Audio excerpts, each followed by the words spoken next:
እንግዲህ በስተመጨረሻ ቀለበቱን ለጽናትዬ ሊያስርላት ሰርፕራይዝ ሊያደርግላት እንግዲህ ደፋ ቀና እያደረገ ዝግጅቱን ጨርሷል ማለት ነው። በጣም ደስ ይላል። ምክንያቱም መቼም ቀለበቱ ለቤታ አይሆንም። ምክንያቱም ቤታ እንግዲህ ከዛ ጉድ በኋላ እንደዚህ አድርጋ ኪራንና ጽናትን እንደዛ ከበጠበጠቻቸው በኋላ እና ልጃቸውን እንደዛ ከገደለች በኋላ ምንም የቱንም ያህል እንኳ ብታስፈራራ የቱንም ያህል መረጃ ቢኖራትም በፍጹም ጭራሽ ሊጋቡ አይችሉም። ቀለበቱ ግን ለጽናትዬ ነው ማለት ነው።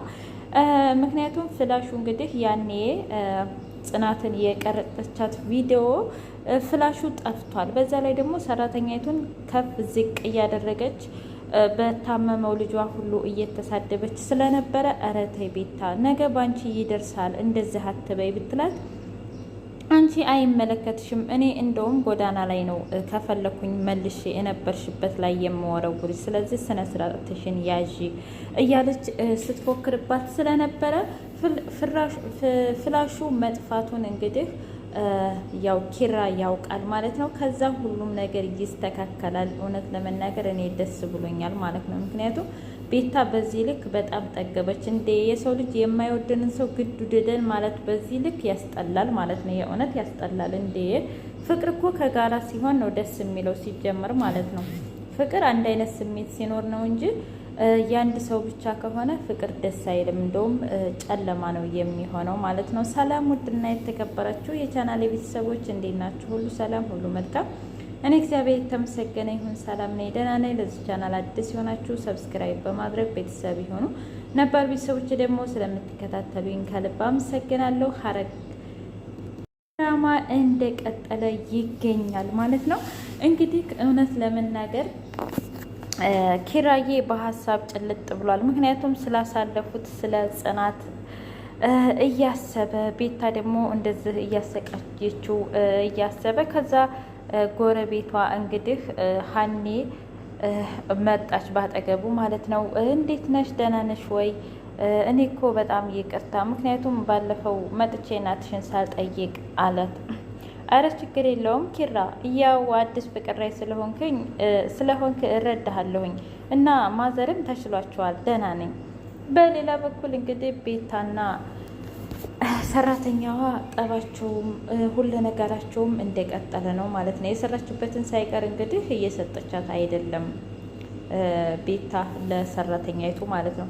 ሰራተኛይቱ ደግሞ ሁሉንም ነገር እናገራለሁኝ ከዚህ በኋላ ይበቃኛል ብላ ነበረ። ምክንያቱም ባለፈው ተጠንቀቂ ብላ እንግዲህ ሚሴጅ ጽፋላት ነበረ። ያቺ የጻፈችላት ለጽናትዬ ማናት ካልን ሰራተኛዋ ነች። እንግዲህ ሴት እንደሆነች ነው እንጂ የሚታወቀው ሌላ ምንም አይነት መረጃ የለም ማለት ነው።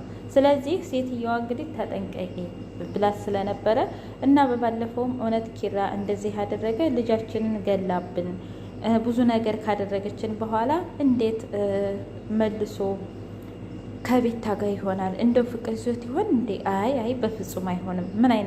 ምን አይነት ሀሳብ ነው የማስበው? አረ ይሄንን ከጭንቅላትሽ አውጪ እያለች ከራሷ ጋር ስትነጋገር ነበር ማለት ነው።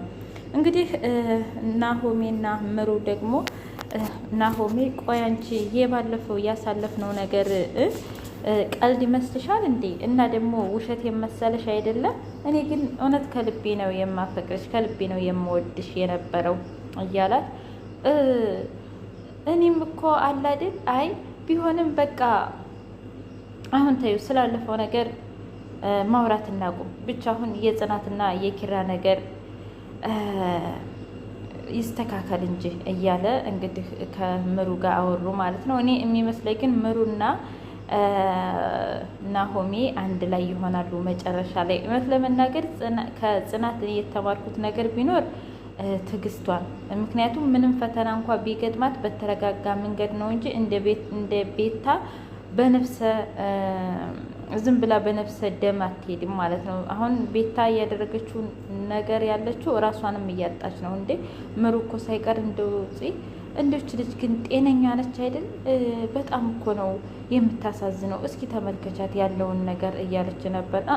እችም ደህነኛ ናት፣ እቺ ደህነኛ ነች እንዴ? በጣም ነው ያበደችው እያለች ነበር። እና የምር ቤታ ታሳዝናለች። አሁንም ፍቅር ላይ ነች እውነት ለመናገር ማለት ነው። ግን ወጥመዱ የሚሆንህ ይጥላታል ማለት ነው። ምክንያቱም ጽናትና ኪራ መቼም ቢሆን መቼም ሊለያዩ አይችሉም ማለት ነው።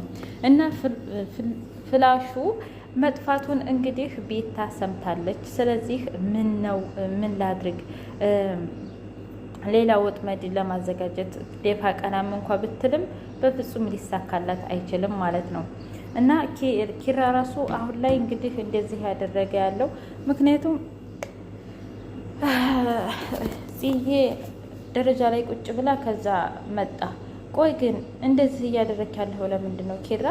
ደግሞም ከዛ ሁሉ ነገር በኋላ ልጃችንን ገላብን እንደዛ አድርጋን ከዛ ሁሉ ነገር በኋላ እንዴት ቤታን ትቀበላታለህ? ግን ደነኛ ነህ? ግን ጤነኛ ነህ አለችው። እንዴም ማለት ቆየ ሰው ልጅ ነው የማይሳሳት የለም። ስለዚህ ይች ልጅ እንግዲህ አንዴ ተሳሳተች፣ በቃ አበቃ ነገሩ። እኛም ፍጹም አይደለንም። ነገ ደግሞ ምን እንደሚገጥመን እንኳ አናውቅም። ስለዚህ በቃ እንደዛ ነው።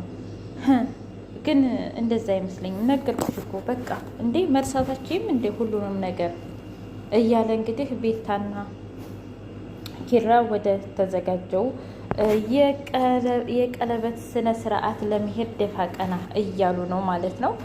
እና ብቻ በጣም እና ኪራ አሁን ላይ እውነት ለመናገር እንደዚህ ሞቅ ሞቅ እያደረገ የሚነጋገረው ማለት ነው እንትናን ቤታን ለማጥመድ እየተጠቀመው ሙድ ይመስለኛል እንጂ በፍጹም በዚህ ልክ ጽናትን ደፋ ቀና እያደረገ አይናገራትም ማለት ነው። ሀኒና ባለቤቷ እውነት ለመናገር በጣም ደስ የሚሉ ጥንዶች፣ የተረጋጉ እንዲሁም ደግሞ አንዳቸው ለአንዳቸው ነው እና ኪራ እንግዲህ ጽናትዬ እያሻሸችው ጭንቅላቱን ወደ ራሱ አድርጋ ከዛ ቤት ታመጣች። ደግሞ ይሄ አሁን ደግሞ ትተሻሻላችሁ አለች። ከዛም በኋላ ሀኒ እንዴ ማናት ይች? ከዛ ጽናትዬ እምልሽ ልጅ እኮ ይች ናት ቤታ። ኦኬ እሷ ናት እንዴ? እሺ አንቺ ደግሞ ማነሽ አለች። ከዛም በኋላ ባለቤቷ ተረጋጊ፣ ከባለቤቴ ላይ ራስሽን ወረድ ብታረጊ ጥሩ ነው ሲላት፣ ይህ ያደለው ለባለቤቱ ጥብቅና ይቆማል።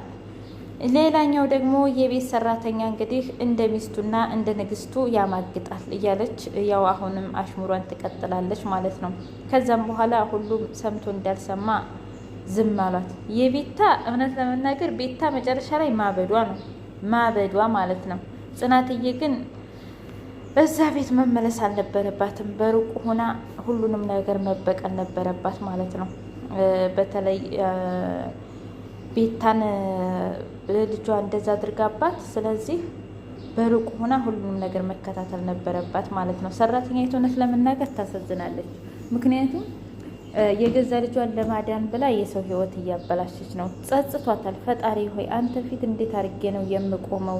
የኔን ልጅ ለማሳከም የኔን ሕይወት ለማስተካከል ብዬ የሰው ሕይወት እያበላሸሁኝ ነው እያለች ነበረ ማለት ነው። ነገር ግን ወደፊት ሰራተኛዋን ተቀይራ ባንድ የሚሆኑ ይመስለኛል ማለት ነው። እና በቤታ ክፋት እውነት ለመናገር የማይወደንን ሰው እኔ ከቤታ የተማርኩት ነገር በፍጹም የማይወደንን ሰው መከተል የለብንም። ምንም ብንወደውም ምንም ብናፈቅረውም መተው እያለ ነገር ግን ወደ እሱን ብቻ ስንከተል ሌላ የማይወደንን ሰው እናጣለን ማለት ነው። ናሆሜ ደግሞ ጥፊው እንደ በደገመው እያለኝ ነው ማለት ነው። እውነት ለመናገር ናሆሜና ምሩዬ ደግሞ ፍቅራቸውን ቢያድሱና ባንድ ቢሆኑ፣ ምክንያቱም ልድንም ትችላለች እኮ ምሩዬ ማለት ነው እና ልትድንም ስለምትችል ፍቅራቸውን ቢቀጥል ደስ ይላል። እኔ እንትና ናሆሚ እውነት ያራዳ ልጅ ነው። በጣም ነው የሚመቸኝ ማለት ነው። እውነት ለመናገር ከምሩዬ አለባበሷ ሁሉ ነገሯ ደስ ይላል። አሁን ደግሞ እኔ የቸገረኝ ነገር ምናልባት ደግሞ አባቷ ጋር ሂደት ሁሉንም ነገር ትናገር የሆነው እላለሁኝ ቤታ ማለት ነው። መቼም ቤታ የሰይጣን ቁራጭ ስለሆነች ደግሞ አሁን የኪራ ሲያበቃ ጽናትን በአባቷ ታስፈራራት የሆነው የሚልም ሀሳብ አለኝ ማለት ነው። ምክንያቱም እንግዲህ አባቷ ያለበትን የት ሰፈር የት ሀገር ካወቀች መሄዱ አይቀርም ማለት ነው። እና ኪራ ግን እውነት ቤታን ጉል ሊያደርጋት እንደሆነ ይሰማኛል። ምክንያቱም እንደዛ አሰቃይታው እንደዛ አድርገው መቼም በፍጹም ቀለበቱ ለሱ አይሆንም። የሚሆነው ለጽናት